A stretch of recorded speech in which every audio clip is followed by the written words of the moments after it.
our change in learning and meeting anywhere, anytime learning is beginning August 2020. We began distributing devices, and we have about 116,000 students in our district. We were not a one-to-one district beginning the pandemic, but beginning August of 2020, we began distributing devices to every student in the district. And by April of 2021, we had 116,000 devices distributed to all students in the districts from pre-K to 12th grade. So we became a one-to-one district in 9 months. And what has changed for us in how we meet anywhere, anytime learning, we also deployed about 16,000 hotspots to students who didn't have internet connectivity. So we wanted to make sure that our students had anytime, anywhere learning truly in a pandemic environment. And with that, we also deployed during that time our first our LMS system. So we did one-to-one, we did an LMS, and we deployed connectivity to students that didn't have device, didn't have internet access or adequate internet access. So our, thought change and thought process really happened drastically within 9 months of what we did for meeting the learning styles, anytime, anywhere learning. But since then, our district has truly realized that that is the most important thing we can do for our students. So we've changed mindsets. Talk about moving cheeses. Oh my gosh, but Austin don't have anything on us for the cheese that we move.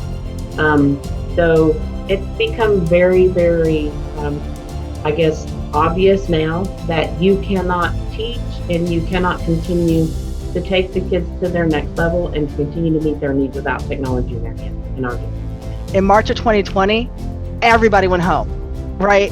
Government went home, schools went home, everybody went home.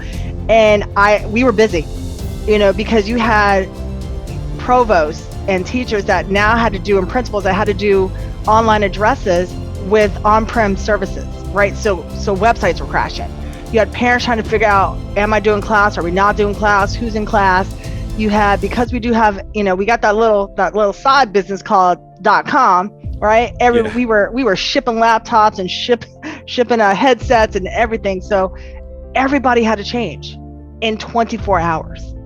I mean, it's not like you got warning, right? At the most, people had 24 hours that don't come back to work. And it was like a Tuesday. So it wasn't even like a Friday, you got to Monday.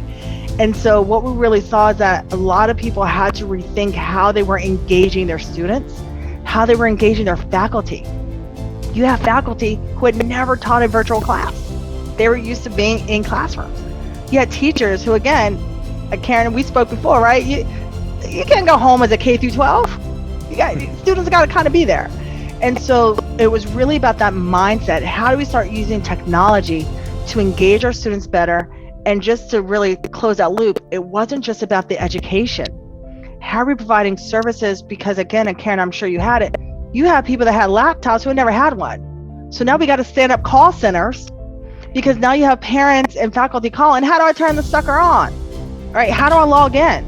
And so it was a very quick learning curve, but I think what it showed is that we don't have to take 18 months to procure, right? It doesn't take 18 months to figure out how to do things differently. And so I think that's one thing that we're now carrying that through, where people are like, you know what, we can do this quicker. And I think sometimes out of tragedy can come lessons learned to success, and I think that's where we're starting to move towards now. We went from supporting 3,000 students and 700 staff to supporting all of their parents, and all of them in different locations. So we literally doubled, if not tripled, the amount of people. And we certainly, I can't even do the math on how many remote classrooms and remote learning spaces we supported. One of the things we quickly did was we spun up a person who worked off hours and just focused mainly on supporting parents. And we kept our own help desk supporting our staff. We really got a lot of insights though into the places from which people are learning, and we learned a lot about how people live, where they live, what their the situations are. And it was really eye-opening. I don't think we're ever gonna go back to not really having that vision into their home spaces, And similarly, our families started getting much greater access to what was going on in our schools too. And so it's been interesting to see the level of engagement of families, because now they see the learning their kids are doing. They're much more engaged with the technology and the tools and the resources we have. So that's been a real positive out of this whole situation.